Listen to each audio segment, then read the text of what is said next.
জয় শ্রী মহাকাল বড় ভাই। আশা করছি সমস্ত পাবলিক ভালো আছে, ভালো না থাকলে গুরুদেব ছেলেবেলা ভালো থাকার চেষ্টা করবে। গল্প হলো যে ভিডিও আসতে লেট হচ্ছে ভাইয়া, ভিডিওটা সবাই মনোযোগ দিয়ে দেখবে। আর একটা গল্প হলো যে সবাই শেষ অব্দি দেখবে। বাস কাকা একটা ছোট্ট করে ইন্ট্রো লাগাও, ভিডিওটা স্টার্টিং করবো। কাকা ইন্ট্রো।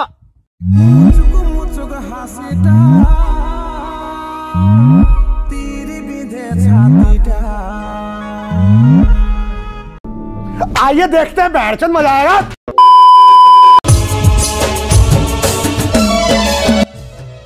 বুকের পাঁজরে কোন লাগা রমে রমে কাটছে ভিতরটা সারাই বদনাম তুই কেনে